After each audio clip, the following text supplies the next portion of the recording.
Bonjour à toutes et à tous et bienvenue sur Horus. Alors, avant de commencer cette seconde vidéo, je tenais à vous remercier à tous mes nouveaux abonnés, car à l'heure où j'enregistre cette vidéo, ça fait un petit peu plus de 48 heures qu'Horus est né. Et je suis déjà à plus de 400 abonnés, donc j'étais vraiment agréablement surpris ce soir quand je suis allé voir ma chaîne, et puis j'ai vu autant d'abonnés, des commentaires, tous autant sympathiques les uns que les autres. Et puis on est quasiment à 1000 vues la vidéo avec Pierre, donc vraiment je suis agréablement surpris, je vous remercie tous. Donc n'hésitez pas à continuer à faire connaître Horus, à partager mes vidéos. Voilà, plus on sera de fous, plus on rit, comme on dit. Je tenais aussi à faire un petit remerciement particulier à Antoine, parce qu'on a présenté Horus dans le dernier Mimi numéro 21, et je sais que beaucoup de personnes qui ont vu Mimi 21, hop, derrière sont allés voir Horus et se sont abonnés. Donc voilà un petit remerciement pour Antoine d'avoir partagé l'information sur Mimi. D'ailleurs, échange de bons procédés. Voilà, moi j'ai reçu dans la boîte aux lettres ce week-end. Le voici, le voilà, le dernier Génération Cité d'Or numéro 8, que je vous recommande. Il n'est pas trop tôt pour le commander sur le site de Génération Cité d'Or, parce que là, on n'est pas volé, 156 pages. Voilà, et ce Génération Cité d'Or est en fait axé sur les traces des civilisations antédiluviennes. Oui, je vais y arriver. Des civilisations antédiluviennes. Voilà. Donc, je vous le recommande vivement. Et donc, voilà, on va continuer l'aventure d'Horus. Donc, vous allez voir dans les futures vidéos que je vais vous proposer, je vais faire venir sur Horus des intervenants tous aussi passionnants les uns que les autres. Et j'ai un intervenant avec moi ce jour qui s'appelle Bruno Pouchet. Salut Bruno, comment vas-tu? Salut Jérôme, bonjour à tous, ça va plutôt bien. Bon. Alors nous, Bruno, on s'est rencontrés sur Facebook, hein, c'est ça. Et puis, Oui, on s'est appelé ensuite par téléphone. Et je dirais, on a passé des heures ensemble au téléphone.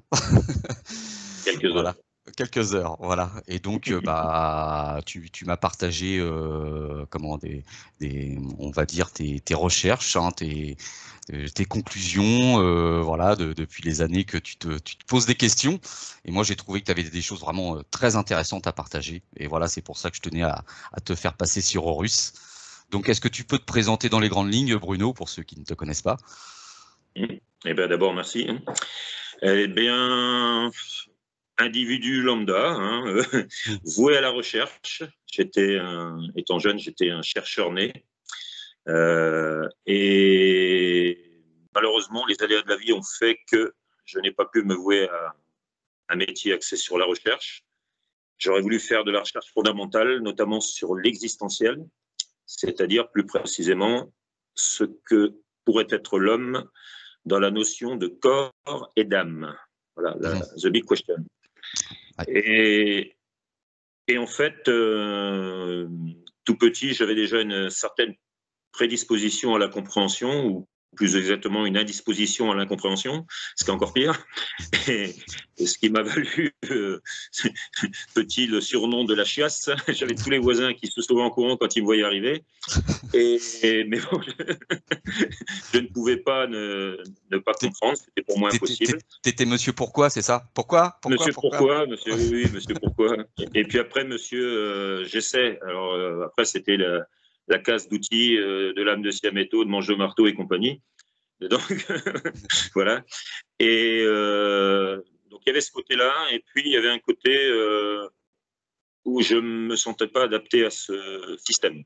Hein. Mhm. Et tout petit déjà, je n'étais pas dans le système, j'étais en marge du système, dans mon petit monde, surtout dans la nature, à m'ébahir pendant des heures devant telle ou telle chose, toujours dans ces mécanismes de compréhension, hein, qui passent bien sûr par l'observation, hein, le temps de prendre le temps. Et donc j'ai passé une grande partie de ma jeunesse comme ça à errer dans les bois un peu partout en quête de compréhension, hein, pas de Mhm. connaissance, parce que la connaissance, on l'obtient autrement. Mhm. Et donc j'ai préféré la compréhension à la connaissance. D'accord. Voilà. Et donc utiliser ma quête de ces choses. Donc ce n'est pas la reconnaissance, non plus. J'en suis sorti, je ne veux pas y retourner. Donc c'est simplement non, une envie de partager tout ça, de partager. Et j'aimerais aussi que ce monde évolue un peu, hein, qu'on ait une chance de se sortir de cet abîme profond dans lequel on se trouve, de cette société qui ne va plus, de ce modèle de survie, hein, dans un système devenu complètement fou.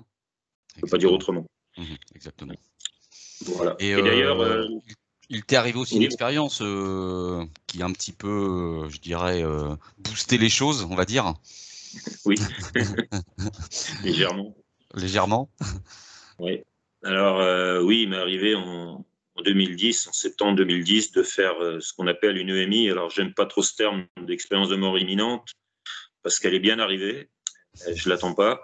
Et je préfère le terme anglophone de Near Death Experience, c'est-à-dire expérience de mort rapprochée. Et disons que oui, ça a précipité un petit peu les choses. Ça a activé beaucoup de choses. Notamment, ça fait de moi un écrivain, un poète, écrivain de poèmes et de chansons notamment. Et ensuite magnétiseur. Et puis, bien sûr, le pacte sacré. Voilà, Donc ça c'est le titre de la vidéo de ce jour, le pacte sacré. On va y venir ensemble. Ouais. Voilà, le monument que j'ai bien du mal à, à exposer parce que c'est un pavé et je ne sais pas par quel bout l'attaquer, mais bon, on va essayer de faire mieux.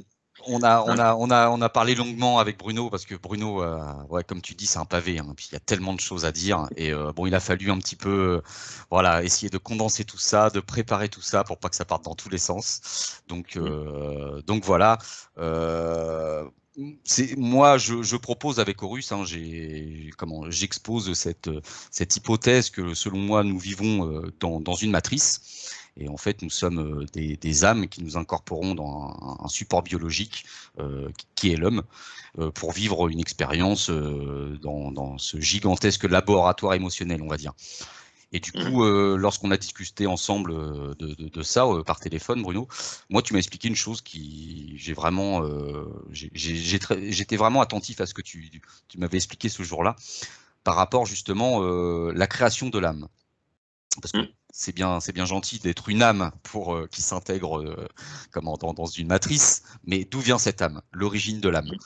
Alors, est-ce que tu peux nous en toucher quelques mots, Bruno, selon toi, ce que tu as compris de l'origine de l'âme? Voilà. Je serais tenté de te dire, elle vient de l'âme, elle vient du blues, mais non. Hein. Alors vous allez voir, Bruno rebondit souvent avec des jeux de mots, la langue des oiseaux, c'est rock'n'roll. Ah ben, Et moi j'aime bien. Comme quoi, bon, c'est le côté guidance. Hein, oui, c'est ça. rassurant.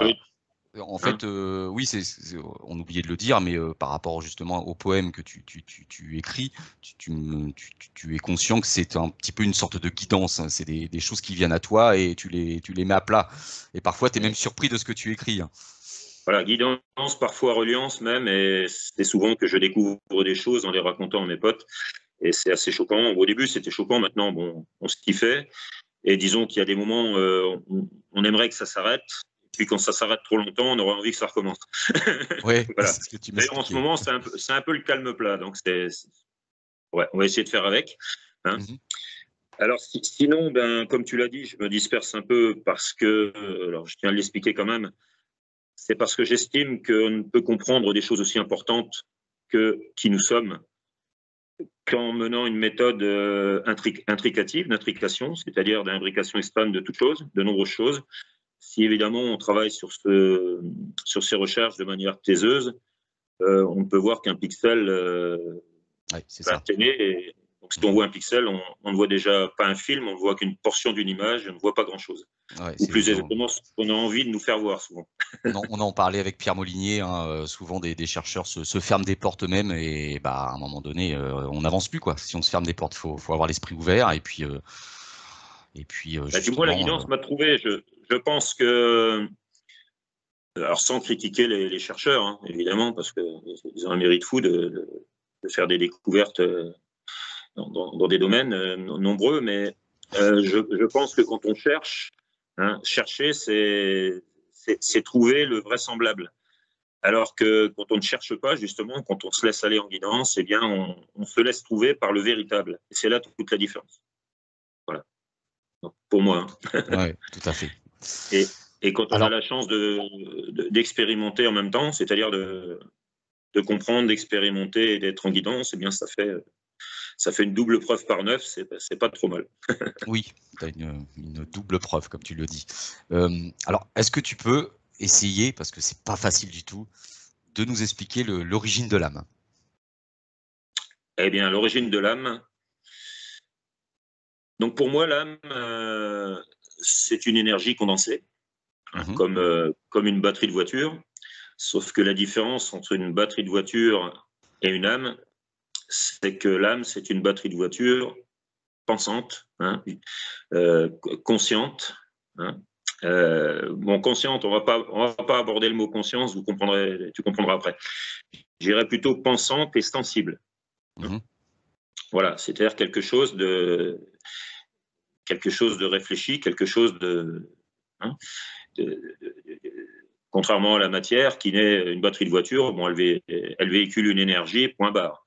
Alors que je dirais qu'une âme, elle véhicule justement un courant porteur, un courant porteur d'information. Elle est chargée d'informations. Voilà. C'est là toute la différence. Et dans la nature, on remarquera que dans la nature, naturellement, l'énergie n'est pas dissociée de l'information. Et c'est bien dans notre système qu'on l'a volontairement dissociée pour diverses raisons. D'abord, pour nous la vendre de plus en plus cher, et la formation et l'énergie, alors que naturellement, les deux sont liés. Voilà. Et alors, pour répondre à ta question, pour moi, ce que serait une âme, eh bien, donc c'est une énergie condensée qu'on peut obtenir tout simplement en plaçant une entité organique, on va dire, pas forcément humaine, dans un accélérateur de particules. Voilà. Alors, et on ne dit pas qu'au CERN, par rapport à l'accélérateur de particules qu'il y a. Alors, je ne vais pas m'étendre parce que voilà, on aura l'occasion peut-être un jour d'en parler. Je pense que on entendait beaucoup parler dans les années 80 de la téléportation. Aujourd'hui, on n'entend absolument plus parler de cela. Ça veut dire ce que ça veut dire. Ça veut dire qu'on a travaillé sur la téléportation, bien évidemment, et la téléportation n'a pas porté ses fruits pour diverses raisons. C'est pas le but, mais je vais dire simplement que la téléportation a mené, les recherches sur la téléportation ont mené à l'imprimante 3D. Voilà. Ça, si tu veux, un jour, on en parlera. Oui. Et par contre, tout simplement parce que la téléportation, pour téléporter un être humain, c'est-à-dire le désatomiser et le réatomiser, et à un moment donné, on obtient un condensat énergétique,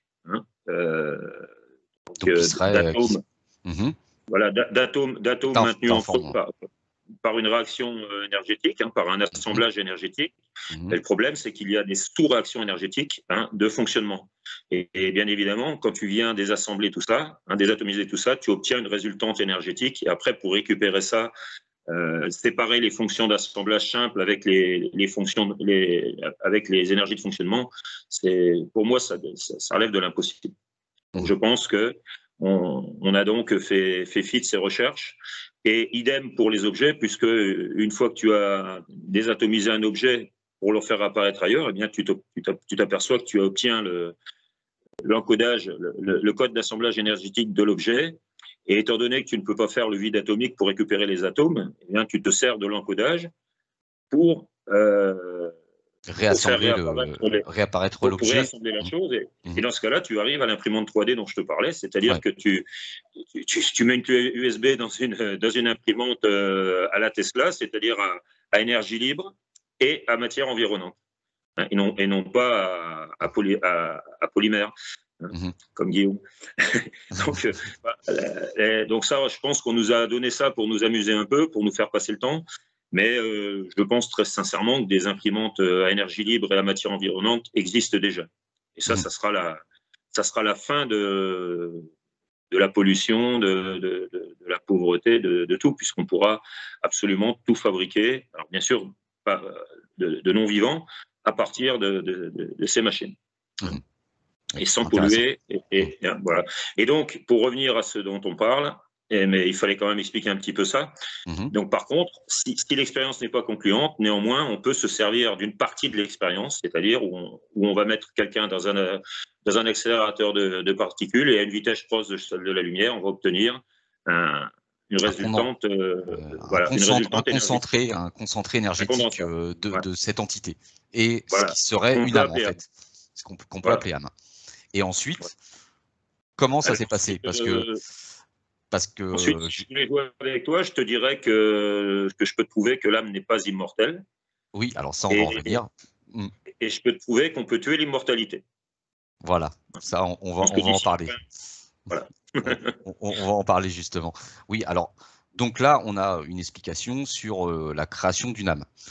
Donc, ces fameuses entités qui ont décidé de se transformer en âme, elles viennent d'où, ces entités?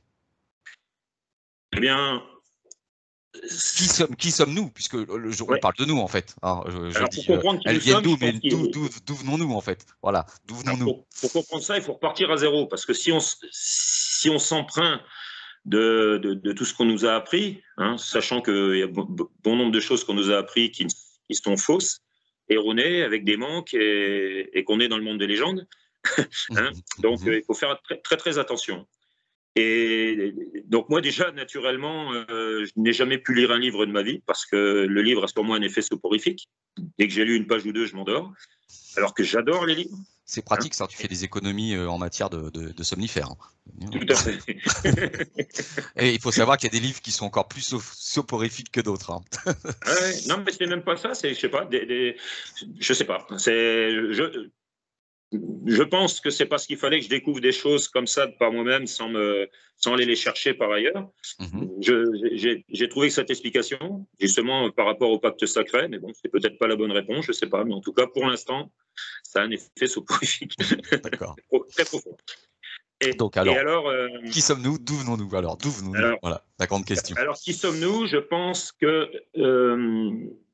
alors, si on efface tout, qu'on recommence à zéro, eh bien déjà, il faut se dire que dans l'univers, les civilisations autres que la nôtre, dites galactiques, eh bien, ne sont pas forcément comme nous. C'est-à-dire composées d'un corps et d'une âme, c'est-à-dire bientitales. C'est-à-dire une entité... C'est important à préciser, justement.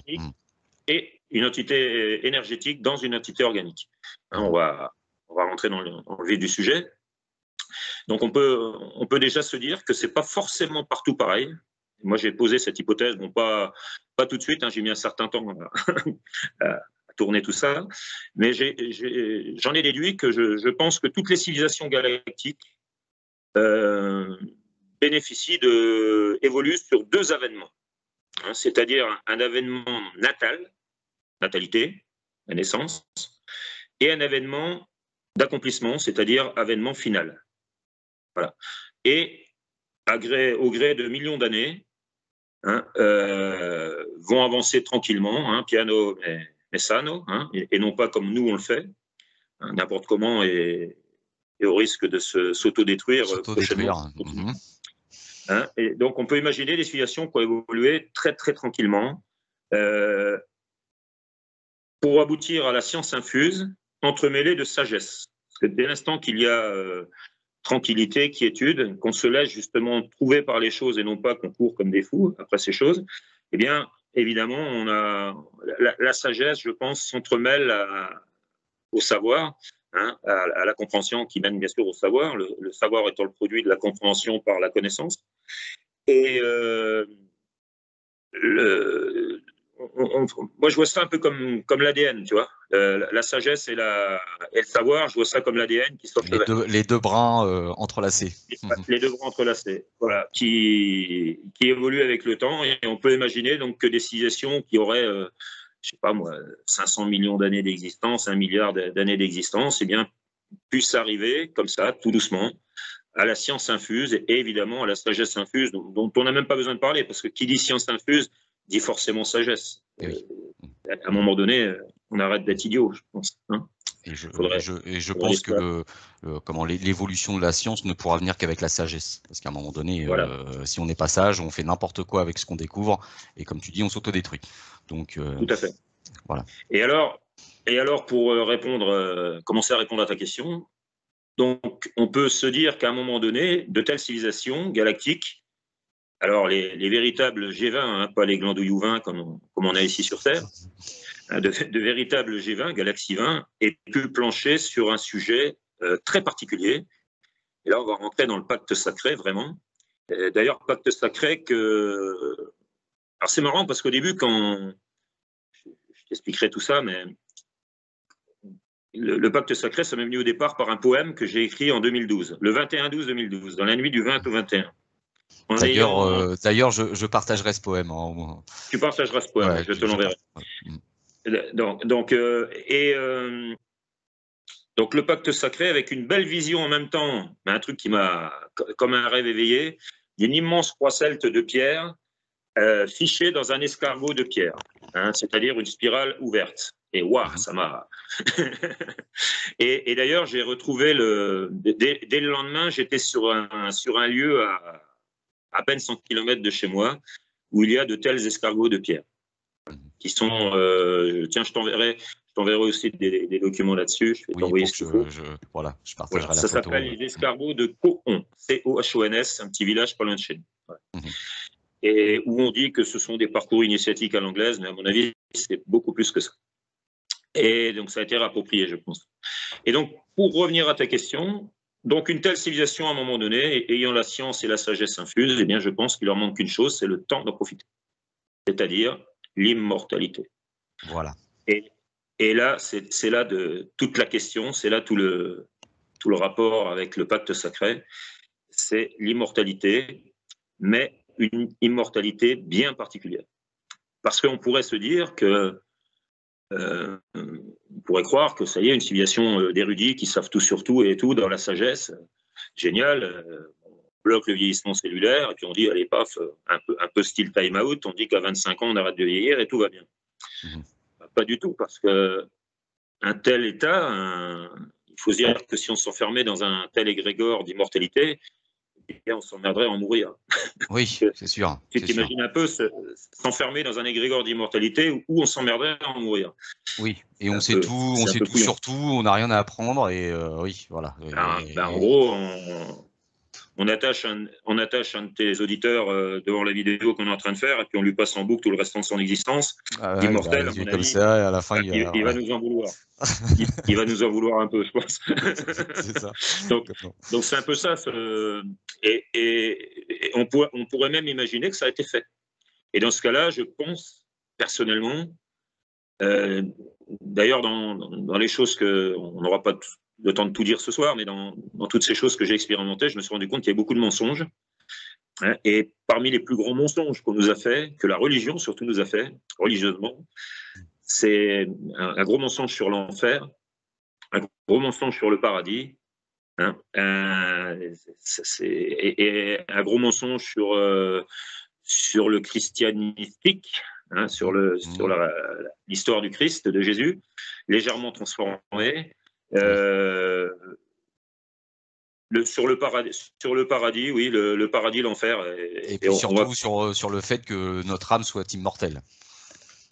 Que notre âme soit immortelle, évidemment. C'est le troisième que je cherchais, merci. Voilà. Merci, ça, c'est aussi un gros mensonge, quoi. Voilà. C'est un des plus gros mensonges. L'âme n'est pas immortelle, et vous allez comprendre. L'âme n'est pas immortelle. Donc, avant de te démontrer ça, on va te laisser un petit peu languir.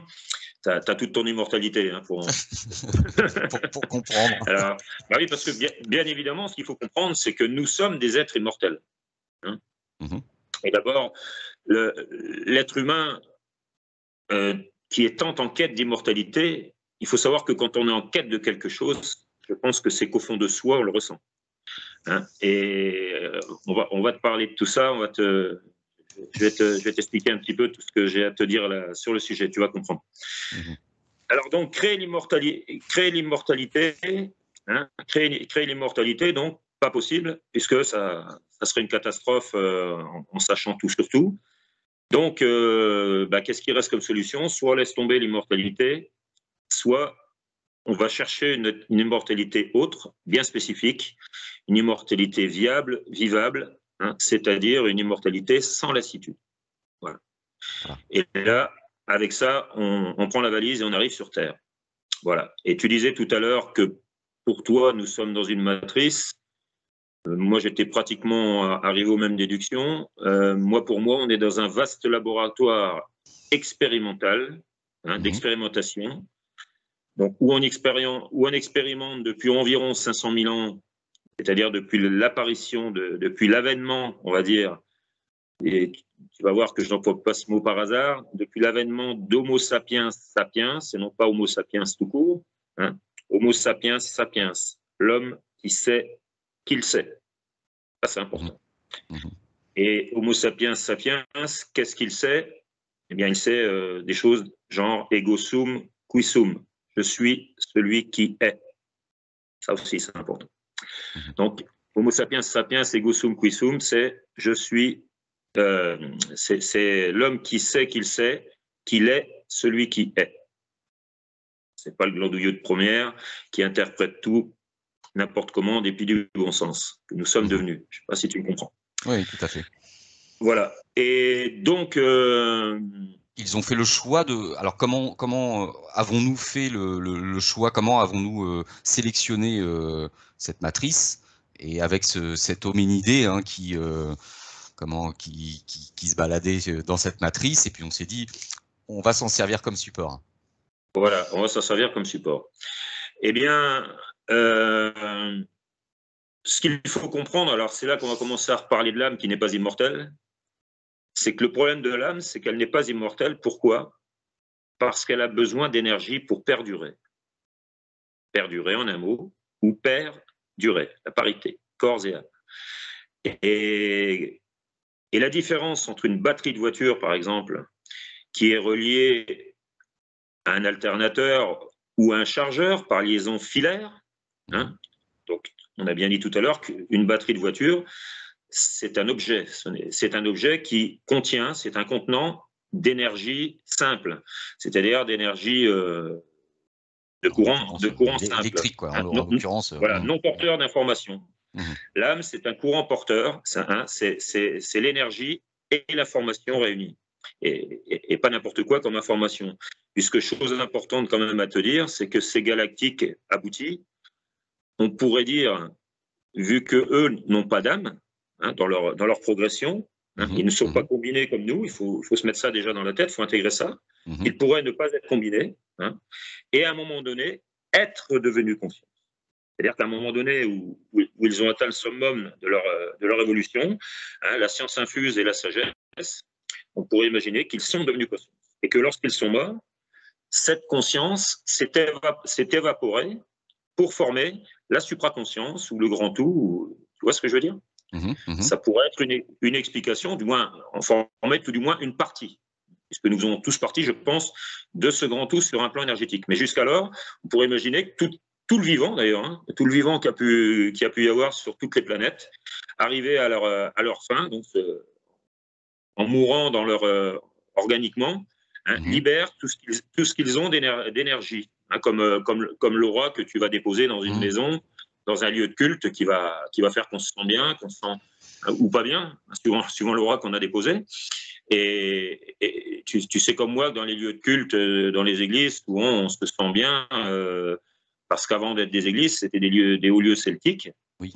Et que pendant des lieux sacrés, et que pendant des millénaires, on y a déposé des prières, des requêtes, et ça, il faut bien le comprendre. Donc des choses, quand on va à l'église ou dans un lieu de culte, généralement, on n'y va pas pour faire du mal. On n'y va pas pour jeter des mauvaises choses sur des gens, on y va généralement pour... et puis je l'ai toujours dit, enfin quand on rentre dans une cathédrale par exemple, on a tous cette impression, cette espèce de chose qui vous tombe dessus, de toute cette grandeur, et on se tait. Tout à fait. Voilà, vous rentrez jamais dans une cathédrale en hurlant coucou c'est moi, non, tout de suite c'est la sagesse, le silence, on se tait, et voilà. Et on a tous cette impression. Qui n'a rien à voir avec le monument, en fait, qui a à voir avec la fréquentation des lieux et des monuments successifs. Et puis, je sais pas ce que... oui, puis le fait qu'on soit sur un puits cosmotellurique, on va dire. Hein. Voilà. Et, bon, il y a une énergie voilà, il y a une énergie qui se dégage du lieu, et puis de par l'harmonie de la conception, du monument qu'on pose dessus, on en dégage aussi certains bénéfices, quoi. Ou parfois l'inverse. Ça, c'est un autre sujet. Donc, reprenons le fil. Donc, Bruno. Alors, moi, ce que j'ai imaginé, c'est surtout ce poème donc le Pacte sacré qui m'a un peu ouvert les yeux. Et d'ailleurs, le matin, quand j'avais ça dans ma tête, je n'osais même pas en parler à mon chien. Je me suis risqué d'en parler à ma femme à l'époque. Elle m'a regardé d'un air bizarre en tournant la tête. Et donc j'ai pris un peu de recul. Je viens de perdre mon mari. Voilà. Oula.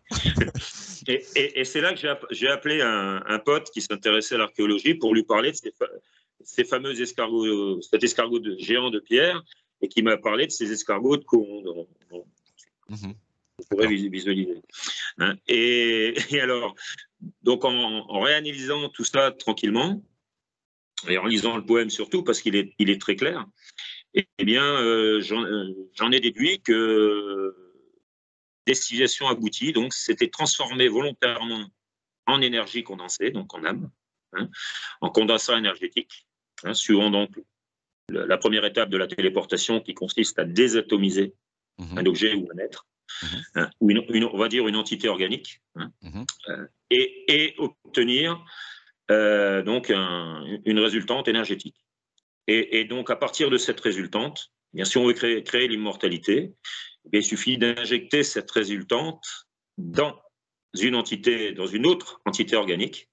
Et là, on crée l'immortalité, puisque, et là, on arrive à la réincarnation. Hein, alors, puisque... Est-ce que ça voudrait dire aussi, je te coupe Bruno, est-ce que ça voudrait dire aussi qu'à un moment donné, à partir du moment où nous décidons de nous désatomiser pour pouvoir vivre cette expérience, on ne peut plus faire machine arrière. Il n'y a pas de retour possible. On ne peut plus faire machine arrière. Donc, quelque part, on est pris dans un piège. Pas de retour possible dans son propre corps. Pour voilà, moi, dans le corps d'origine, on peut faire une croix dessus, quoi. Il est désatomisé. Ouais. Et voilà. Pas de résurrection possible. Donc après, certains vont dire aussi, bah oui, on tombe dans ce piège de la réincarnation, du karma, ce qu'on nous enseigne, hein, et on est coincé, quoi. On est voué qu'à revenir en permanence dans une vie pour garder cette immortalité, mais quelque part, comme tu le dis, excusez-moi de l'expression, on s'emmerde pas, quoi. Attention aussi, hein. Alors après, on peut tuer l'immortalité. Hein. Alors ça, voilà, mais on va en parler aussi. Et d'ailleurs, je vais te prouver que je pense que c'est ce que sont en train d'essayer de faire nos pseudo-gouvernants, hein, sous tutelle kabbalistique, et plus. Je pense que c'est ce qu'ils sont en train de faire, c'est-à-dire de tout faire pour tuer l'immortalité en séparant les corps des âmes. En séparant les âmes des corps, plus exactement. Et je vais t'expliquer, on va essayer de faire vite. Okay. Donc, on pourrait imaginer donc, des entités énergétiques qui arrivent sur Terre, par exemple dans des vaisseaux spatiaux. Alors, le gros avantage, c'est que tu as déjà entendu parler de la théorie des 21 grammes. Oui. C'est que si tu mets X fois 21 grammes dans un vaisseau, ben, tu en mets beaucoup plus que si tu mets X fois 60 ou 70 kilos en moyenne. Oui, tu as déjà ce gros avantage. C'est déjà plus pratique pour voyager, quoi. Voilà. Après, tu peux imaginer donc, des vaisseaux spatiaux arriver sur Terre à une certaine époque et des hominidés voir ça. Alors, bien sûr, il en faut moins que ça pour que ces hominidés se mettent à dire que les dieux sont descendus sur la Terre, si tu vois ce que je veux dire, et non pas Dieu. Hein, donc, c'est pour ça que je te dis que moi, j'ai toujours travaillé tout cela en adéquation avec l'archéologie, avec ce qui me semble, avec ce qui me parle, hein, avec ce que j'ai expérimenté de la vie, hein, et non pas avec des suppositions de Dieu, de ceci, de cela, de croyances quelconques. Et aussi avec les preuves, avec des traces tangibles. Je te parlerai un peu du menhir, etc. Tu verras, ça c'est intéressant. Et donc, on peut imaginer donc, ces êtres arrivés, hein, projeter, par exemple, des images holographiques, hein, montrant qui ils sont et leur intention, pourquoi pas, hein. Alors, tu t'imagines un peu la tête des rigolos d'en dessous, hein. Alors, mais oui, mais les rigolos d'en dessous, eux, ont une conscience. Est-ce qu'ils ont une conscience? Ils n'ont pas d'âme, mais ils ont une conscience. Alors on va y venir, on va y venir. Alors, Je suis pressé, ils là. ont ni âme ni conscience, puisqu'en notre âme est conscience, EST. Et donc, à l'époque, ils n'avaient ni âme ni conscience. Ils étaient à un stade d'évolution comme toute civilisation, hein, qu'elle soit humanoïde, reptilienne, insectoïde, tout ce qu'on veut. Et seulement, cette civilisation était à un stade d'évolution sur Terre, à peu près de, on ne va pas se battre à quelques millions d'années, hein, mais disons, on dit aujourd'hui que les hominidés, les premiers seraient apparus il y a à peu près 7 millions d'années, les premiers australopithèques. Eh bien, pour moi, cette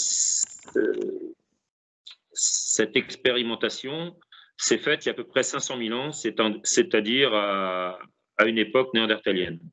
C'est-à-dire qu'elle a marqué la fin de l'ère néandertalienne, hein, qui a néanmoins perduré un petit peu, hein, en parallèle avec Homo sapiens sapiens, mais disons que c'est de là qu'a émergé Homo sapiens sapiens. Hein, et c'est-à-dire que, je vais déjà te dire une chose très claire. Est-ce que pour toi, il y a eu une modification génétique de l'homme de Néandertal? Parce qu'on entend très souvent cette hypothèse, notamment avec l'histoire des Anunnaki, etc. Hein. Tu vas voir, c'est très simple. Tu t'imagines, parce que bon, faut quand même que tu comprennes que tu es, comme moi, tu es une entité galactique aboutie, injectée à l'origine il y a 500 000 ans dans un néandertalien. Pardon. Faut bien que tu le comprennes. Et donc imagine-toi 5 minutes pour répondre à ta question. Tu vas te rendre immortel en plongeant dans un néandertalien. Eh bien, je peux t'assurer que dès que tu vas voir ta tronche dans une flaque d'eau, parce qu'on peut imaginer qu'il n'y a pas de miroir à l'époque, à mon avis, tu vas faire un petit bond en arrière. Donc, pour répondre à la question, oui, je pense qu'il y a dû y avoir un petit peu de bidouillage génétique par la suite. Parce que ça ne devait pas être facile de se retrouver. Hein, et vous avez oublié de nous donner les bics pour qu'on se rase, parce que là, on a trop de poils. Voilà. Et je pense que on entend souvent dire que les Nordiques, les grands blonds, etc., nous ressemblent. Je pense que c'est plutôt nous qui leur ressemblons d'assez près, si tu vois ce que je veux dire. Et donc, là, je te parlais tout à l'heure de deux événements.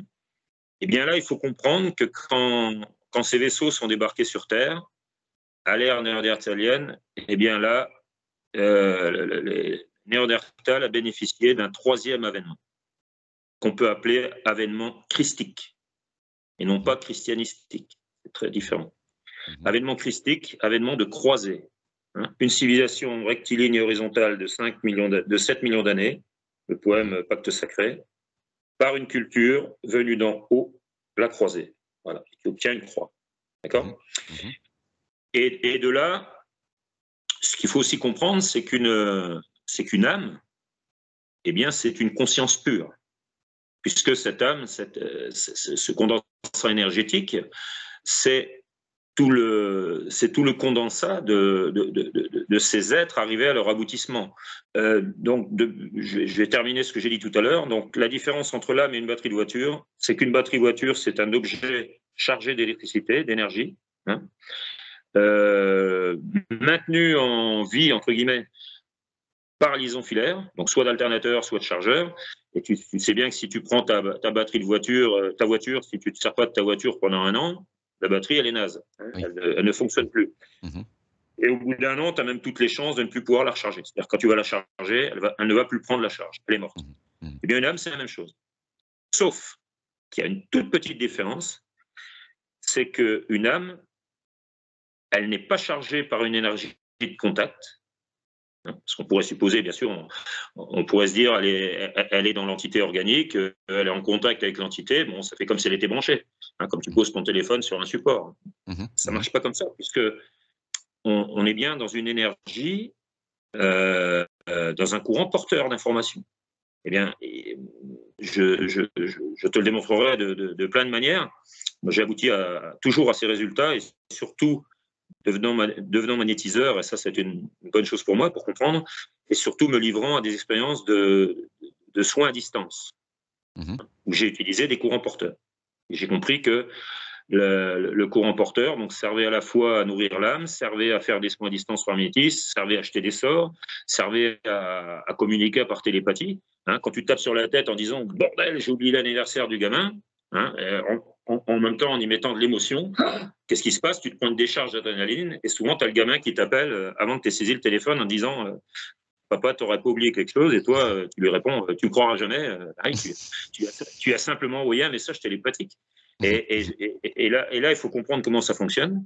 C'est que la pensée psychique que tu envoies, hein, ta pensée psychique génère une tension en volts. Dès l'instant que tu penses, tu dégages une tension. Donc, si tu penses à quelque chose qui ne concerne personne, tu balances une pensée et tu pourrais mettre toute l'émotion que tu voudras et cette émotion viendra sublimer la tension. C'est-à-dire cette émotion va créer une intensité qui viendra sublimer la tension et créera un courant. Donc si tu crées ça, par exemple, qu'est-ce qui se passe? Là, tu vas créer un courant, tu vas te prendre ta châtaigne et le courant va s'étioler autour de toi. Exemple, par exemple, tiens, je vais te donner un exemple. Ça, c'est pour comprendre ce que je vais dire après, c'est hyper important. Prends l'exemple d'une histoire vraie hein, que m'a raconté un psychologue de l'INRES. Une personne qui fait un rêve à l'âge de 10 ans qu'un avion se crache dans la propriété voisine, en gros dans le verger du père Henri. Il fait ce rêve à 10 ans, etc., toute sa vie à 10 ans, à 12 ans, sous forme de songes, de rêves, de pensées, ça revient tout le temps. Et puis un jour, arrivé à ses 40 ans, il passe dire un petit bonjour à papa-maman qu'il voit 2 fois par an, et en buvant un apéro dans le jardin, il y a un avion qui se crache. Lui, il a le dos tourné, et qu'est-ce qui se passe? Forcément, boum, l'avion qui se crache. Donc, dans son cas, il se passe quelque chose de très précis, parce que tout de suite, cet incident, voilà, il le ramène à son rêve, qui prend tout de suite une tournure prémonitoire. Jusqu'alors, il n'avait rien de prémonitoire, c'était un rêve récurrent. Et là, tu vas voir, c'est très intéressant à comprendre, et c'est la base de tout, de tout le fonctionnement de l'humain. Quand on a compris ça, on a tout compris. Donc, je vais bien m'expliquer parce que c'est très important.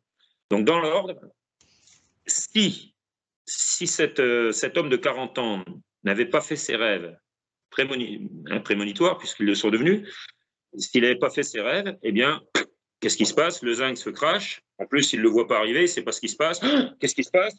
C'est sûr qu'il va faire un saut d'1 mètre, hein, mais qu'est-ce qui se passe? Donc, il génère une énergie. Donc, par la pensée, qu'est-ce qui se passe? Ça, c'est la pensée. Très émotionnée, donc très sublimée par l'émotion, donc très intensifiée. Donc, un énorme courant qui jaillit, il se prend une châtaigne et le courant va s'étioler tout autour de lui. Et terminé. Maintenant, dans le cas d'un rêve prémonitoire, tu vas tout de suite me comprendre. Là, il y a une toute petite différence, c'est qu'il y a un sujet. C'est-à-dire que tout de suite, le gars de 40 ans va raccrocher ça à cette histoire qui lui est arrivée à l'âge de 10 ans, mais qui lui est arrivée à qui? À lui. Et donc, il va s'envoyer à lui-même son propre rêve prémonitoire. Je ne sais pas si tu me comprends. Puisqu'il va dégager cette pensée de ce zinc qui vient de se cracher, et ce courant porteur, donc, il va se l'envoyer de son futur à son passé, puisqu'il va se rappeler à son passé, et donc il va s'envoyer dans l'espace-temps son propre rêve prémonitoire. Il faut bien comprendre. Et là, oui, c'est difficilement abordable pour certaines personnes qui penseraient que le temps est linéaire, c'est-à-dire du passé, on est au présent et on va aller dans un futur. Le temps, voilà, le temps. Pourquoi le temps est linéaire? C'est une ligne en fait, et on peut se balader dessus comme on veut, quoi. Non, alors le temps, c'est pas une ligne justement. C'est parce qu'à l'école, on t'apprend à raisonner du passé vers le futur sur une ligne droite. Toujours voir, oui, sur une ligne droite, oui. Voilà. Avec le passé sur ta gauche, le futur sur ta droite et JC au milieu. Il faut casser cette image, en fait. Il faut casser cette image pour. Dans la nature, tout est rond, tout est cyclique. Donc si tu ramènes ton passé à ton futur, voilà. À un cercle, ben déjà tu comprends mieux qui de la poule a pondu l'œuf ou de l'œuf a créé la poule. Tout dépend où tu te places sur le cercle. C'est-à-dire, ça nous rappelle l'Ouroboros aussi, le fameux serpent qui se mord la queue. Mais c'est tout simple parce que Alors en plus, dans la logique du sens de rotation, parce que nous, on lit de la gauche vers la droite, il y en a qui lisent de la droite vers la gauche. Hein. Donc sur un cercle, ça peut être pareil. Mais ce qui est très intéressant sur le cercle, c'est par exemple que tu as 3 états d'évolution, présent, passé, futur, et ces états deviennent des modes d'évolution, évoluer dans le présent, dans le passé, dans le futur.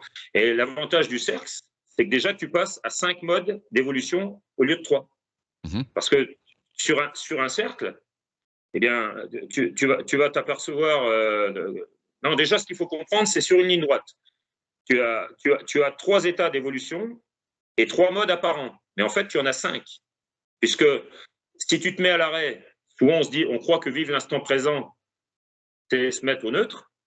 Par contre, quand on se met au neutre, on ne vit pas l'instant présent, puisque l'instant présent, c'est l'arrêt, mais tenant compte du temps qui passe. C'est un arrêt dans le temps qui passe. Donc, en gros, et moins ton temps de réaction. Donc, en gros, c'est n plus 2 moins 1. Je ne sais pas si tu me comprends. Donc, il faut déjà comprendre ça.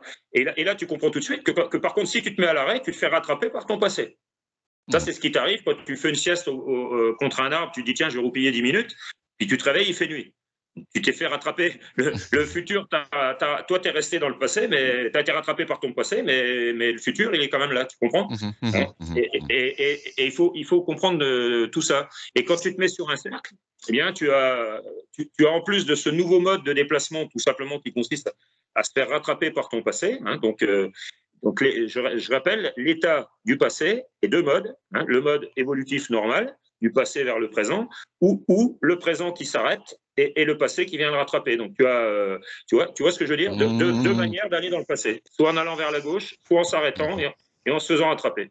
Et sur le cercle, tu vas t'apercevoir que si tu peux aller vers ton passé en retournant à gauche. Par contre, si tu vas plus vite que ton passé, si tu outrepasses ton passé, tu vas te retrouver dans l'avenir. Et inversement. C'est quantique. Donc, voilà. Et c'est pour ça que cette personne serait, voilà, comme tu l'expliquais, se serait envoyée à son double enfant à l'âge de 10 ans, ce moment. Voilà, cette chose. Et ça rejoint, je peux t'expliquer en même temps, et on reviendra après, je peux t'expliquer pourquoi je te parlais tout à l'heure d'immortalité volumétrique. Eh bien, parce que je vais te donner maintenant une deuxième dimension de l'immortalité. Eh bien, c'est tout simplement que quand nous dormons, hein, et quand nous rêvons, alors déjà, nous ne dormons pas, le corps, il dort, le corps se repose, le corps, il dort, hein, cette petite pièce de la taille d'un lit où tu mets tes godasses et ta veste quand tu rentres chez toi, eh bien, quand le corps se repose, hein, dans ce petit corridor qui est le lit, quand le corps, il dort, eh bien, je sais pas, tu t'imagines un instant que l'âme, elle va s'emmerder comme ça pendant 10 heures ou 12 heures sur la table de nuit à attendre que ça se passe. Surtout si tu as été à la télé. Hein. Donc l'âme, qu'est-ce qu'elle va faire? Elle se détache du corps. Elle se détache du corps. Elle a la capacité de s'incarner ailleurs. Hein. Et l'âme, en fait, c'est pas elle, c'est toi. Il faut bien se mettre ça dans la tête. Oui, je dis l'âme, mais c'est nous, en fait, oui. Voilà. Nous sommes une âme munie d'un corps et non pas un corps muni d'une âme. C'est une des choses importantes à comprendre. Quand on a compris ça, on comprend la différence entre l'avoir et l'être. Tu disais tout à l'heure ce que je te disais, sapiens, sapiens, ego sum, qui sum. Eh bien, quand on a compris qui est sapiens, c'est que l'on est celui qui est, on n'est pas celui qui a. Hein, donc, nous n'avons pas une âme, nous sommes une âme. Voilà. C'est une grosse différence. Et c'est bien que tu fasses cette explication avec le rêve. Ouais, mais il y a tellement de choses. C'est une des, pour moi, c'est une des preuves pour expliquer la matrice, parce que quand vous faites un rêve, en fait, vous êtes plongé dans un monde. Alors, il arrive parfois de faire des rêves éveillés. Hein, ça nous est tous arrivé. On rêve et à un moment, on se rend compte qu'on est en train de rêver. Et là, si c'est un cauchemar, on veut en sortir le plus vite possible, ou alors, ah super, je suis dans un rêve, je peux faire ce que je veux. Bon, ça peut arriver. Mais la plupart du temps, on fait des rêves, on n'est pas conscient qu'on est en train de rêver. Et là, on vit notre rêve à 100%. On a tous nos sens en action, et parfois, bon, c'est des choses parfois complètement farfelues, mais à aucun moment on est conscient de rêver. Et la même chose lorsqu'on se réveille et on est dans le monde dans lequel nous sommes actuellement. Si ça se trouve, on est dans un rêve gigantesque. Mais on n'en est pas conscient. Ouais. Alors on va essayer de pas trop perdre les gens. On va essayer de se recentrer parce que si on commence à parler de, c'est compliqué. C'est compliqué. Je sais que c'est un dossier très très vaste. Le pacte secret, c'est 1500 pages. Hein. C'est un bouquin que je dois écrire. Tiens, d'ailleurs, si quelqu'un voulait m'aider à écrire ce bouquin, j'ai tout dans la tête. Donc, si quelqu'un a un peu de temps à perdre, parce que là, je suis vraiment très ennuyé pour écrire ça. Parce que Bruno, lorsqu'il lit, il s'endort, et lorsqu'il écrit, il s'endort aussi. Et quand voilà. Donc pour écrire un pavé de 1500 pages, ça va être compliqué. Ah ouais, sans déconner. Hein. C'est 1500 pages. En fait, il ne faut pas que tu te relises. Quand tu écris, il ne faut pas te relire. Non, il ne faut pas. Si je commence à remettre des annotations, là, c'est mort. Ouais, donc, et alors, donc, on va essayer de revenir. Alors, et pour parler de volumétrie, j'ai donné 2 dimensions. Ben, la 3e dimension, c'est tout simplement ton élévation dessus de tout ça. Et tu obtiens une immortalité. Je ne sais pas si tu me comprends. Et en plus, ça rejoint une chose que je peux aussi citer. Le 27, j'en ai déjà parlé souvent. Hein, le 27, c'est-à-dire les 27 dimensions de l'espace-temps, hein, évolutive, puisque bien évidemment... Le 3 x 3 x 3. 3 exponent 3, oui. Puisque bah ça, tu vois, tiens, si on peut en parler, c'est intéressant pour parler de la guidance, de ces choses qui m'ont mené à ce que je te dis. Donc, une fois, j'ai sorti ça à ce monsieur de...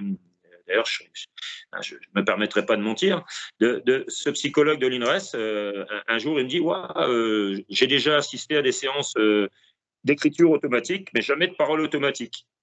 Et puis, je sentais que ça titillait un peu.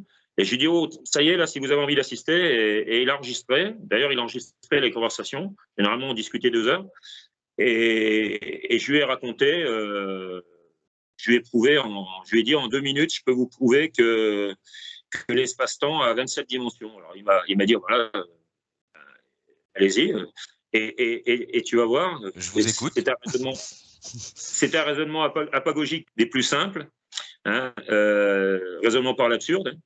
Eh bien, si l'on entend que dans la nature, tout n'est qu'équilibre, tu vois que les mots ont leur importance. Donc, si l'on entend que dans la nature, tout n'est qu'équilibre, si l'on entend que l'espace et le temps sont indissociables, si l'on entend que dans l'espace, il y a 3 dimensions, eh bien donc, dans le temps, il y a 3 dimensions. Puisque si tu n'as pas 3 dimensions dans le temps, tu romps l'équilibre, tu romps la relativité espace-temps. Hein. Donc, tu bousilles tout, ça ne peut pas tenir. Donc, tu obtiens 3 et 3. Pas 3 plus 3, hein, 3 et 3. Après, tu rajoutes une donnée. Si l'on entend que dans la nature, tout est exponentiel, tout n'est qu'exponentiel, trouve-moi quelque chose qui ne soit pas exponentiel dans la nature. L'argent appelle l'argent, la connerie appelle la connerie, l'intelligence pareil, etc. Tu vois, et les petites gouttes d'eau qui font les grandes rivières et tout. Donc, si maintenant tu intègres cette notion d'exponentialité, tu ne te poses même pas la question de ce que tu fais. C'est 3 et 3. Donc, 3 exponent 3 égale 27.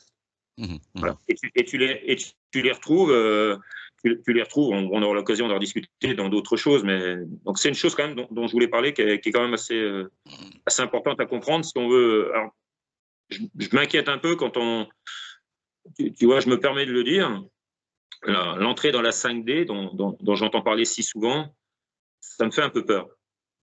Ça me fait un peu peur parce que je t'avais dit que le but, je pense, de nos gouvernants et de la Kabbale, c'est de tuer l'immortalité, de tuer cette belle expérience qu'on est en train de vivre, dont nous sommes pour l'instant les sujets, hein, et je l'espère bientôt le fruit, les fruits aboutis. Eh bien, je pense que la Kabbale, ça va être bientôt la Kabbale, mais pour l'instant c'est la Kabbale. Je pense que leur but c'est ça. Donc, ce qui m'inquiète un petit peu avec la 5D, c'est que je pense que c'est un leurre kabbalistique. Ça, c'est mon avis perso. Hein, c'est-à-dire, c'est un leurre qui a été balancé pour nous faire nous raccrocher aux branches, nous dire, voilà, rassurez-vous les gars, de toute façon, ça va s'arranger, on rentre dans la 5D, on est en train de s'élever. Excuse-moi, la 5D, si tu as compris ce que je viens de te dire, comment tu la trouves? Si tu prends le temps comme une dimension simple, grosse erreur, grossière erreur, tu prends 3 dimensions dans le temps, dans l'espace, tu rajoutes la quatrième dimension. D'ailleurs, tu te rappelles les vieux feuilletons des années 70. La quatrième dimension, c'est ça. La quatrième dimension, et tu vois déjà que c'était fait pour qu'on n'aille pas trop chercher, hein, parce que faire peur aux gens, ça évite qu'ils aillent un peu fourrer leur nez dans. Hein, tu vois ce que je veux dire? Dans cette quatrième dimension. La quatrième dimension, alors déjà, la quatrième dimension, je pense que ça ne peut pas exister, puisque 3 et 3, ça peut faire 6, ça peut faire 9, ça peut faire 27, suivant si on les additionne, on les multiplie, ou après on peut les soustraire aussi, mais je ne vois pas le sens. Mais par contre, la cinquième dimension, alors là, je ne vois pas où, aussi, peut-être la connerie humaine, mais bien par ça, je ne vois pas de cinquième dimension. Moi, ça me fait un peu peur. Non, mais ou l'ignorance. L'ignorance. Ça, la Kabbale, elle a su la nourrir, cette ignorance, hein, par saturation de données, par saturation de connaissances, hein, et bien évidemment au détriment d'une bonne compréhension des choses. Et c'est tout à fait ce qu'on a vu avec les méthodes d'apprentissage global, etc. Donc voilà, petite parenthèse. Donc pour revenir à l'avènement de Sapiens, on va revenir à ça, et là je vais te raconter un truc assez sympa, tu vas voir. Eh bien, ce troisième avènement, en fait, dont je pense Sapiens est peut-être le seul pour l'instant à bénéficier, cet avènement christique, cet avènement de croisée civilisationnelle, hein, donc j'ai commencé à te dire tout à l'heure, hein, cette civilisation de 6000 années croisée par quelque chose venu d'en haut, eh bien ça a créé, à partir d'une entité, à partir d'une conscience pure, d'un état de conscience pure dans lequel se trouve l'âme, hein, qui correspond à l'âme, eh bien, tu plonges dans une conscience psychique, incarnée.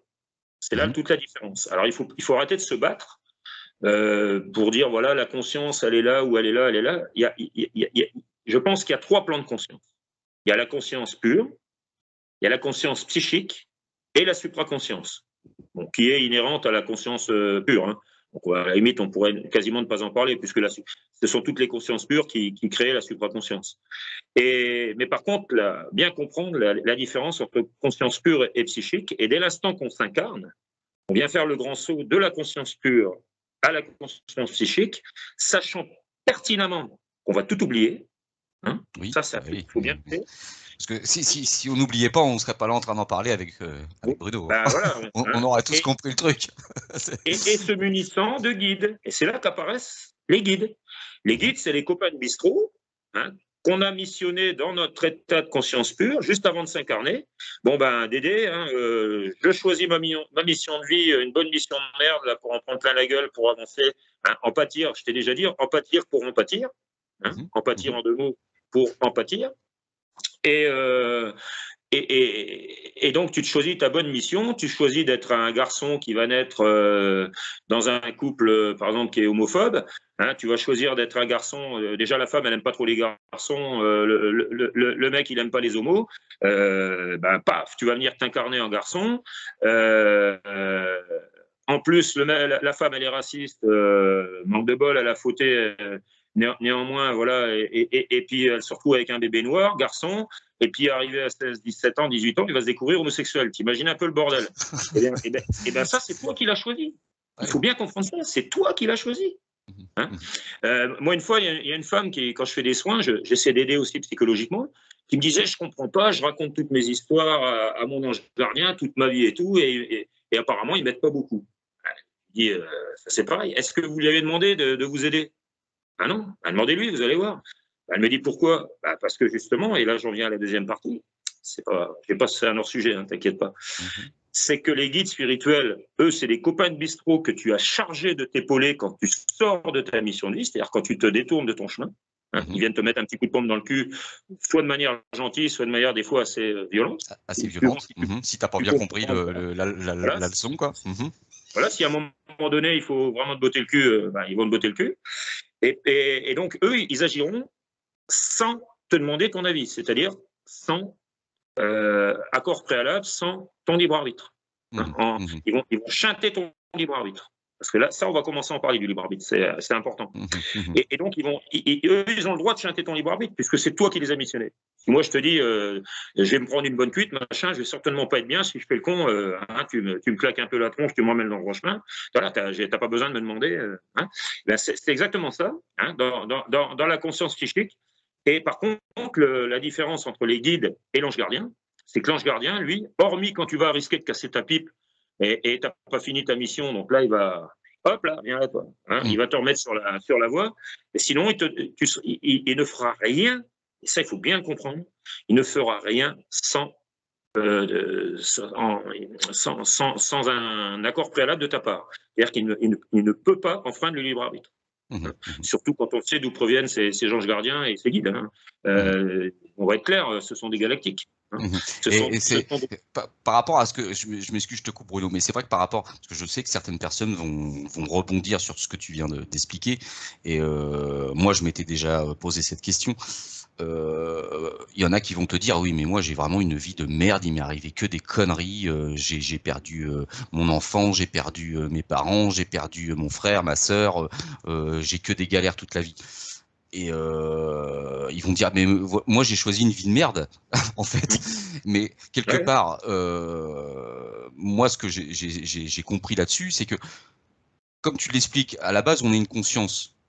On sait qu'on va venir, on sélectionne notre vie, mais on n'est pas forcément, je dirais, en fait, on s'en fiche de ce qu'on va vivre, puisqu'on sait que c'est une expérience. De toute manière, on va faire une partie de jeu vidéo, et quand la partie sera terminée, on va revenir.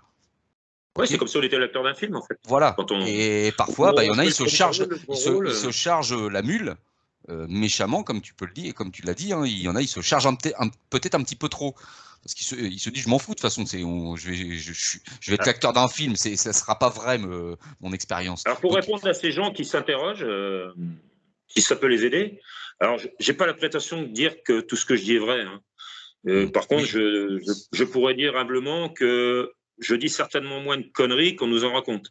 C'est déjà pas mal. Si tu me le permets, c'est déjà pas mal. Mais je suis d'accord avec toi. Mais, je pense être un peu plus près du véritable que du vraisemblable qu'on nous a plus ou moins imposé. Et donc, pour répondre un peu à ça, si ça peut aider, je pense que toutes les claques dans la gueule, on peut dire, qu'on va prendre, hein, eh bien, elles nous servent à vivre des choses à égal niveau. C'est-à-dire que, par exemple, tu vas avoir subi la mort d'un proche, la mort d'un enfant, même, je sais que c'est horrible. Mais ces choses-là vont faire que tu vas vivre des choses à égale hauteur. Mais alors attention, ça ne veut pas dire que si tu n'avais pas vécu ces mauvaises choses, tu ne les aurais pas vécues. Si, tu les aurais vues, tu les aurais vécues. Elles seraient passées devant toi, mais tu ne les aurais pas appréciées à leur juste valeur. C'est-à-dire que ces souffrances extrêmes te donnent un niveau d'empathie. C'est en cela que je dis qu'il faut empâtir pour empathir. Et quand tu as atteint ce niveau, plus tu atteins un niveau à empâtir, hein, eh bien, tu empathies ensuite les choses positives qui vont passer, que tu n'aurais certainement pas empathie de la même manière, aussi profondément, si tu n'avais pas souffert. Je ne sais pas si tu me comprends. Oui, tout à fait. Mais on vit dans cette matrice, c'est une matrice de dualité. Et pour justement, tout est polarisé en fait. Et pour justement apprécier, hein, c'est bête ce que je vais dire, mais pour apprécier la chaleur, il faut connaître le froid. Pour apprécier la lumière, il faut avoir connu les ténèbres. Les effets contrastes. Voilà, les contrastes. Pour apprécier la joie, il faut avoir vécu du malheur, etc. Sinon, on serait neutre et personne rigolerait, personne n'aurait de sentiments ni d'émotions. Ça serait emmerdant à mourir, quoi. Disons que c'est le gros avantage de l'incarnation. Outre l'immortalité sans lassitude, outre l'immortalité diable, c'est le ressenti. Je ne sais pas si tu te rends compte. Et justement, tu m'avais expliqué ça, c'est que cette osmose du corps et de l'âme. Ouais, et nous avons choisi l'homme de Néandertal qui va devenir Homo sapiens sapiens, parce que justement, il était sensible. C'était un être sensible. Oui. C'est ce que je t'ai dit hier. Donc ça, avant-hier. Ça, c'est la chose primordiale. Alors là, je vais vraiment expliquer que l'âme n'est pas immortelle en revenant à ça. Parce que on va pas faire l'émission. Ou alors peut-être que tu as tellement de choses à dire, je pense que je te réinviterai sur Horus pour. On y reviendra. On y reviendra, mais on va aller. Je te balance les grandes lignes si tu veux. Non, allez, non, mais on va. Je préfère rentrer dans les grandes lignes parce que c'est passionnant. Moi, je préfère qu'on termine sur justement pourquoi l'âme est mortelle. Voilà. Et puis, je te réinviterai, Bruno. Pourquoi l'âme n'est pas immortelle? Eh bien, tout simplement parce que. Tu nous expliquais qu'elle était nourrie d'énergie. Elle se nourrissait d'émotions, en fait. C'est ça. Non, tu vas voir. En fait, comme l'âme est nourrie, elle est nourrie par la pensée sublimée par l'émotion. Elle est nourrie par courant porteur. Pas que d'émotions, courant porteur. Et ces courants porteurs ne peuvent pas s'exercer comme ça par le gré du hasard. Regarde, va chercher dans les expressions qu'on utilise souvent, aller chercher au plus profond de son âme. D'accord? La grandeur d'âme et l'étroitesse d'esprit, c'est-à-dire de psyché. T'as compris? Oui. Et l'amour, c'est la lumière de l'âme. La grandeur d'âme, ça veut dire que Néandertal, la base, l'être de base, le support organique, à partir de cet événement christique, ce troisième événement, eh bien, il va avoir en lui réponse à tout, et dès l'instant qu'il va avoir le moindre problème, au lieu de faire qu'est-ce qui se passe, il va interroger ce qu'il a en lui. Il va penser s'interroger lui-même, mais en fait, il interroge l'autre couillon qui est au-dessus, qui va lui donner la réponse. Et c'est en interrogeant l'autre couillon qu'il lui envoie une impulsion énergétique, c'est-à-dire un courant porteur. Généralement, d'ailleurs, déjà, mais putain, comment je vais faire pour y arriver là, ça va pas m'emmerder. Et paf. Et ben l'autre, là, il est en train de se recharger à bloc. Et dès l'instant que tu vas lâcher prise, c'est pour ça que je dis chercher le vraisemblable ou trouver le véritable. Bien évidemment, plus tu vas chercher, tu fais quoi? Tu cherches dans ta mémoire. Si c'est une chose que tu n'as jamais vécue, tu peux toujours chercher. Si tu vas chercher une glace dans le placard à godasses, vas-y, mais tu vas passer du temps. Dès l'instant que tu arrêtes de chercher ta glace dans le placard à godasses, eh bien, le lendemain matin, tu vas la trouver dans le congélateur. Et c'est comme ça qu'on fonctionne. On nous amène la réponse sur un plateau, dès le lendemain, en remerciement. Et c'est ça le pacte secret. C'est je t'apporterai la science infuse et la sagesse, et tu m'apporteras l'énergie et la mouvance.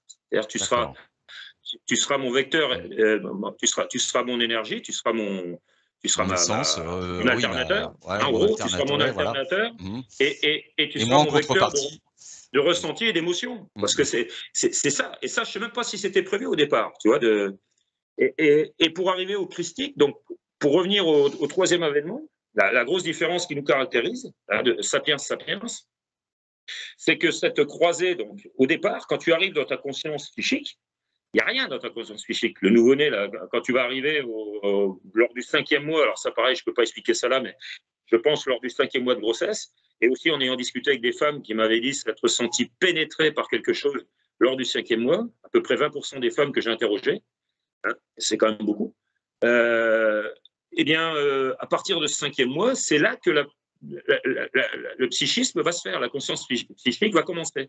Donc, si tu veux, dans cette croisée de cette civilisation horizontale de 7 millions d'années, longue mais qui n'a pas évolué, donc rectiligne et horizontale, par cette culture venue d'en haut, eh bien, au départ, tu as un T, il n'y a rien au-dessus. Et plus l'être humain va évoluer dans sa conscience psychique, plus va apparaître la croix. Et on pourrait supposer jusqu'à l'équilibre parfait. C'est-à-dire ces anciennes croix celtiques. Oui, les croix des Templiers. Des Templiers et autres. C'est des croix d'équilibre. D'équilibre. Et c'est là alors que la croix chrétienne, elle est décalée. La croix chrétienne, c'est une croix un quart, trois quarts. Eh bien, cette croix un quart, trois quarts, c'est pile ce qui se place entre ça et ça. C'est-à-dire comme un rebond. C'est venu arrêter le processus de psychique, c'est-à-dire d'équilibre psychique. Et ce processus d'équilibre psychique aurait dû nous amener à notre avènement final d'évolution. C'est-à-dire qu'on aurait dû arriver si la Kabbale, notamment, n'avait pas intervenu pour foutre un peu la zizanie, et est-ce un mal vraiment? Peut-être pas. Parce que ça fait peut-être partie du programme hein, qu'il fallait qu'on cherche, qu'il fallait vraiment qu'on se tortille les ménages, qu'on avance. Il y a bien quelque chose, il y a bien une citation qui dit « Aide-toi, le ciel t'aidera ». Oui. Moi, je dis souvent, Lucienne, t'aidera, Lucienne t'aidera, tu sais, sous les draps. C'est un peu ça. Aide-toi, le ciel t'aidera. Alors, il faut déjà savoir, et là, on revient à ce que je te disais au tout début quand j'étais gamin, qui suis-je hein comment tu peux t'aider si tu ne sais pas qui tu es? Eh bien, aide-toi, c'est ça, c'est réapprends qui tu es. Et là, tu reviens à Jésus-Christ, à l'histoire de Jésus. Probablement pour moi, à mon avis, certainement, très certainement, un indigo venu s'incarner sur Terre pour réapprendre à Sapiens qui il est. Hein et dis-moi si je me trompe, aujourd'hui, Homo sapiens sapiens, on ne l'appelle plus comme ça, on l'appelle Homo sapiens tout court. C'est pas par hasard. Oui. Et on va regarder dans un bouquin d'histoire. Homo sapiens. Hein Homo sapiens. Ben, c'est le poème. Tu crois pas si bien lire je te l'avais dit, la chanson. Oui, c'est pour ça j'ai rebondi là-dessus. La petite chanson à la con, Homo sapiens sapiens s'est endormi trop tôt, Homo sapiens sapiens se réveillera bientôt. Il voilà. Faut l'espérer.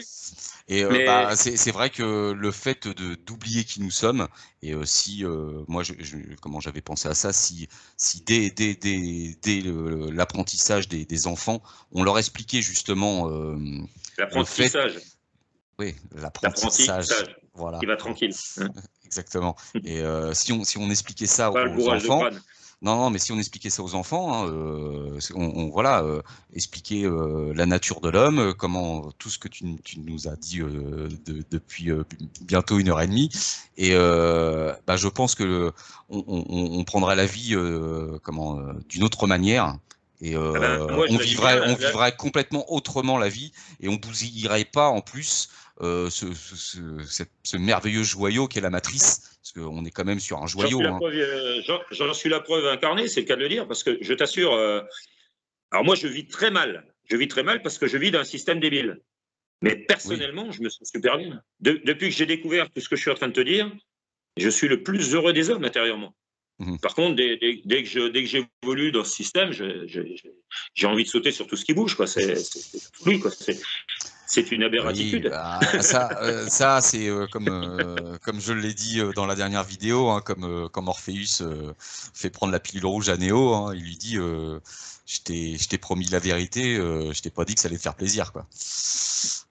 Et tu vois, oui, parfois ça peut aussi mettre en décalage hein, le fait de penser tout ça, et on peut aussi se détacher de la vie, de partir voilà comme tel un loup solitaire, et puis et être trop en décalage par rapport à la vie. En fait, il faut quand même apprécier cette expérience. Il faut pas non plus ça peut être dangereux aussi quelque part pour certaines personnes. Moi, je l'apprécie, mais disons que quand tu te rends compte d'une telle supercherie et que tu en as la conviction, tu peux plus continuer dans un système pareil. Sinon, c'est que tu es un malade mental. Tu connais un peu le proverbe, c'est un signe de bonne santé mentale que d'être adapté à une société malade. Mais là, c'est pire que ça. Parce que moi, j'ai pas à dire que ce que je dis est vrai, parce que ce n'est qu'une hypothèse. J'ai dit, c'est certainement moins faux que tout ce qu'on nous raconte, mais je peux t'assurer que je le ressens, et toutes les personnes à qui j'en ai parlé, d'ailleurs toi-même un peu, parce que je pense que sinon tu m'aurais pas demandé d'en parler si ça t'avait pas parlé. Exactement. Et bien ça a été, j'ai même arrivé à sortir des gens de la dépression en leur racontant cette histoire. Alors pas en 1h30, en 4 heures, 5 heures. Parce que je te dis, il y a beaucoup à dire. Il y a encore énormément à dire. Là, on n'a pas dit le 10e de ce qu'il y a à dire sur le sujet. Hein, voilà, c'est pour ça, Bruno, tu sais que je ne veux pas faire de vidéos trop longues. On en est déjà à 1h20 d'émission. Si tu me permets, on va terminer sur le menhir. Voilà, parce que je sais que tu as encore plein de choses à expliquer, et je pense que je vais te réinviter prochainement pour continuer cet échange. Mais on va terminer sur le menhir.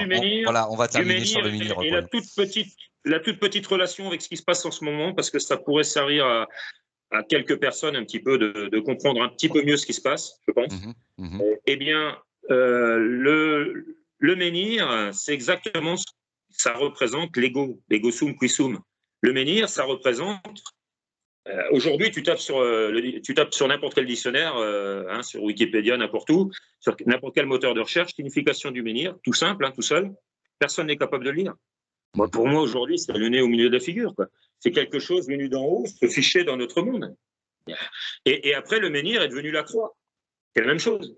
Le menhir, c'était la première schématisation des premiers sapiens qui ont représenté c'était tellement énorme, moi c'est clair. Et dans ce menhir, tu retrouves la notion d'âme, de corps, de psyché et de libre arbitre, puisque l'âme, dans le menhir, tu la retrouves dans la partie enterrée, non érodée, c'est-à-dire la conscience pure, non érodée.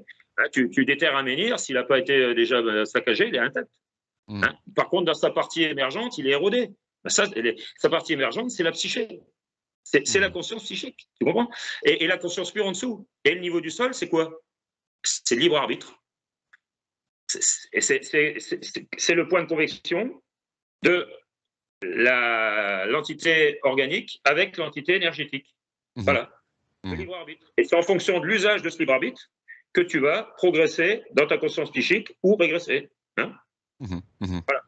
Ouais, très bonne analogie. Et oui, Alors, il y a beaucoup encore à dire, mais j'abrège pour rester dans ton temps.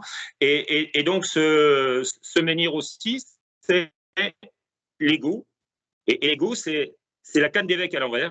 C'est encore un mensonge. La canne d'évêque à l'envers, c'est l'âme qui diffuse lentement, via le corps, par le libre arbitre, dans la psyché. Donc, qui vient tout doucement, l'âme qui diffuse lentement, tranquillement, pas comme des cinglés, l'âme qui diffuse lentement, via le corps, par le libre arbitre, dans la psyché. Voilà. Et ça c'est la trinité de l'ego. Voilà. Et il y a deux autres trinités, je te le disais hier, je vais très vite le dire. La trinité du tout, c'est-à-dire l'imbrication extrême de tous les égos.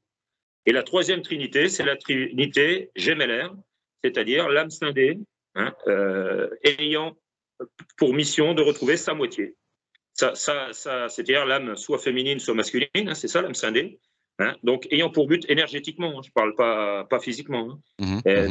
C'est pour ça que tu as des hommes qui ont des sensibilités féminines et des femmes qui ont des sensibilités masculines. D'ailleurs, c'est ce qui explique l'homosexualité, puisque si tu as une âme qui va rechercher sa moitié et manque de bol, c'est pas manque de bol, mais qu'il se trouve que sa moitié, elle est incarnée dans le même genre que lui, eh bien, lui ou elle, eh bien, il ou elle va être homosexuel.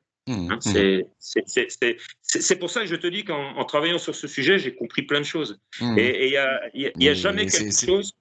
Mais c'est vrai que moi j'ai expliqué aussi l'homosexualité par le fait que moult réincarnations, et il suffit que l'âme ait expérimenté dans le corps, dans un corps féminin pendant 2-3 incarnations, et puis décide de se retrouver dans un corps masculin pour cette incarnation-ci. Évidemment que l'âme va avoir des réminiscences de ses anciennes incarnations, et bien sûr que cet homme va être attiré par les hommes, puisque pendant 3 générations, il était une femme et il est attiré par les hommes. Voilà, c'est aussi. Il y a tout un mélange de tout. Et donc, ce que je viens de t'expliquer là, ces trois, tu vas comprendre aussi que ces trois, je t'en ai un peu parlé, ces trois trinités forment à leur tour une super trinité qu'on peut appeler la Genèse, la vraie Genèse. Et non pas la Genèse, la religion, on a fait le Père, le Fils, le Saint-Esprit. Moi, la Genèse que je te fais, moi, c'est l'ego, le tout et la division gémellaire. Ce qui donne la Genèse, pour moi, c'est comme de l'ego, tu pars, donc l'âme qui diffuse lentement via le corps par le libre arbitre dans la psyché. Là, tu obtiens l'âme scindée, l'âme divisée, ayant pour but de retrouver sa moitié via l'ego dans le tout. Et là, tu as la véritable genèse, c'est-à-dire mot singulier pluriel et non pas mot singulier, mot féminin pluriel et non pas mot féminin singulier comme on nous le marque dans un dictionnaire. Parce que là, déjà, tu es sûr de ne pas chercher où il faut. Écoute, voilà. Tu vois, c'est passionnant, tu es passionnant, Bruno. Moi, c'est pour ça que quand on s'appelle, on passe des heures au téléphone avec Bruno. Et comme je le dis, je vais te réinviter parce que Et tu vois, l'immortalité sur l'attitude, tu vois que ça marche. Bah oui, ça marche, hein. C'est ça. On n'est pas prêt de s'emmerder, comme tu dis. Je sais que j'avais pris des notes. On aurait pu parler aussi de l'Arche d'Alliance. Donc c'est pour ça qu'il va falloir que tu reviennes sur... Non, non, mais... C'est le pacte sacré, hein. Ouais, c'est le pacte sacré, mais il y a une autre manière de l'expliquer. Donc c'est pour ça que tu vas revenir sur Horus très bientôt, parce que voilà, tu as encore beaucoup de choses à nous dire, et pas que sur ce sujet. Hein, parce que là, surtout qu'Horus, on en a déjà parlé tous les deux, on pourrait faire un truc là-dessus, hein, sur les deux rivières qui parcourent mon département, l'Aube et la Marne. Hein. Exactement. Donc, tu vois, il y aura beaucoup de choses à dire. Donc, je te remercie. Je te remercie. Oui. Un dernier mot. Je voulais juste te dire, donc quand je disais qu'on pourrait tuer l'immortalité, je vais quand même dire ça parce que j'avais promis que je le dirais avant la fin. Hein, sinon, ils vont se dire, il dit des trucs. Allez. Comment tuer l'immortalité ? Tuer l'immortalité, eh bien, au début, quand j'avais commencé à réfléchir là-dessus, je me disais, ben oui, il suffirait demain qu'il y ait une guerre nucléaire qui tue toute forme de vie sur Terre. Il y a un truc terrible, même pire que nucléaire, que, je sais pas, que toute vie sur Terre soit anéantie. Et bien évidemment, les âmes se retrouveraient éjectées des corps, des entités organiques, hein, et ne pourraient plus se recharger, elles mourraient. Donc on aurait bien tué l'immortalité. On est d'accord ? Et c'est ce qu'est en train de faire la Kabbale par cette pandémie. Moi, c'est ce que j'en ai compris. Hein, quand je vois ce qui est en train de se passer, cet acharnement à faire injecter des gens avec des substances douteuses qui sont encore au stade expérimental, surtout à des gamins qui sont en train de faire leur système immunitaire, etc. Hein, et ne parlons pas de choses, tu sais que même le placenta, moi j'ai appris ça il n'y a pas longtemps, le placenta, on devrait le laisser en liaison avec le nouveau-né pendant au moins 1 heure avant de couper le cordon. Je ne sais pas si tu connais ça. Non. Parce que ça permet de faire passer toutes les défenses immunitaires. Donc déjà, tout ça, hop, on se dépêche de couper le cordon, comme ça les défenses ne passent pas. Et le gamin, c'est déjà un balade en puissance. Et là, ils ont poursuivi l'étape. Là, c'est sûr qu'en vaccinant les gamins, eh bien, c'est leur flinguer carrément leur système immunitaire, c'est les tuer. Alors ça, c'est à côté qu'on commence à comprendre et qui est déjà très grave, mais il y a bien pire que ça. Il y a les nanoparticules de graphène. Et ça, je tiens à l'expliquer. Lié au système Starlink, ces nanoparticules de graphène, d'oxyde de graphène, se recombinent en graphite de notre cerveau. Déjà, c'est ce qui crée les thromboses, c'est-à-dire les AVC au niveau cérébral ou des arrêts cardiaques au niveau du cœur, etc., des problèmes rénaux, des problèmes dans tous les organes, même les organes reproducteurs, on va bientôt s'en rendre compte. Mais outre ça, il y a encore pire, c'est que ces nanoparticules de graphène, sous l'effet du système Starlink qui est en train de se mettre en place, quand ils activeront le système Starlink, et très probablement, après nous avoir plongé dans le noir, ils en ont la capacité, ils ont déjà commencé à parler de problèmes de pénurie énergétique, etc., eh bien, ils sont capables de nous plonger dans le noir pour nous créer la panique totale, parce qu'aujourd'hui, nous plonger dans le noir, hein, c'est plus de chauffage, c'est plus de frigo, c'est plus de congélateur, c'est plus de lumière, c'est plus rien, plus de communication, rien du tout. Je ne sais pas si tu imagines un peu le bordel. Et en même temps, on met en route des satellites capables, formant un vaste micro-ondes géant dans lequel nous sommes prisonniers. Eh bien, imagine une chose, c'est que ces petites particules, nanoparticules de graphène recombinées en circuit un peu de graphite, eh bien, pourraient tout simplement créer un système neuronal, je pense, de substitution, qui se substituerait donc à notre système neuronal et qui provoquerait immédiatement déjà la séparation du corps et de l'âme, c'est-à-dire que les âmes se retrouveraient éjectées, puisque c'est bien ce système neuronal qui permet la liaison de l'âme avec le corps via certaines parties du cerveau situées dans l'hypothalamus, je crois, tout ça. Bon, ça, je suis pas un spécialiste, mais disons, il y en a qui le savent mieux que moi. Chacun son métier. C'est là que les taiseux crois-moi, sont très, très utiles. Je les critique pas, bien loin de là. Mais on peut pas être taiseux et sauter du coq à l'âne. Sinon, le mec, il faudrait qu'il ait une tête. Et donc, pour moi, ce qu'ils sont en train de faire, c'est tout simplement de tuer l'expérience, c'est-à-dire de tuer cette expérience d'immortalité sans lassitude. C'est-à-dire que s'ils y arrivent, eh bien, ils auront tué l'œuf alors qu'il est prêt à éclore. Voilà. Et je pense que les galactiques, je te disais aussi que les galactiques nous ont à l'œil depuis des dizaines de milliers d'années. On les observe, on les a remarqués, ça figure sur des pétroglyphes, des hiéroglyphes, etc. Eh bien, quand tu as des galactiques qui ne se manifestent pas réellement, soit pour nous aider, soit pour nous asservir ou nous exterminer, eh bien, on pourrait se poser la question, ne sommes-nous pas l'objet d'une expérience? Voilà. Et je terminerai là-dessus. Ça va vous donner à réfléchir et on pourra aller plus loin si tu veux. Je dirais qu'aujourd'hui, la planète Terre, donc, je te disais tout à l'heure, est un vaste laboratoire d'expérience où se déroule une expérience très spécifique, donc l'immortalité sans lassitude. Donc, où Homo sapiens sapiens apparaît, comme ça, apparaît de Néandertal, donc, apparaît christiquement, comme l'instigateur conscient de cette expérience au travers de son entité énergétique et l'objet totalement inconscient de l'expérience au travers de son entité organique. Voilà. Voilà, on a résumé notre soirée en fait.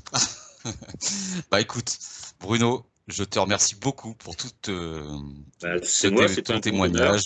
Voilà, et comme je le dis, voilà, tu vas revenir. On va aborder d'autres sujets ensemble tout aussi passionnants, c'est sûr. Je te remercie infiniment d'avoir accepté mon invitation sur Horus. Et puis, je mettrai en lien avec la vidéo. Je vais t'envoyer le petit dessin que j'ai fait à 4h30 aussi. Voilà, le fameux petit dessin, des poèmes. Voilà, j'ai fait à 4h30 alors que je connaissais rien de tout ça. Ouais, ça aussi, c'était pas mal. Voilà, vous verrez ça. Ouais. Et puis, ça sera l'occasion d'en reparler lors de ton prochain retour sur Horus. Il n'y a pas de souci. Il n'y a pas de souci. Écoutez, moi je vous souhaite à toutes et à tous une bonne soirée. Là, à l'heure où on enregistre, c'est le soir, ou une bonne journée. Ça dépend à quelle heure vous verrez cette vidéo. Et puis, merci Bruno. Et je vous dis à très bientôt. À très bientôt sur Horus pour de nouvelles vidéos. Ciao, ciao. Pas de problème.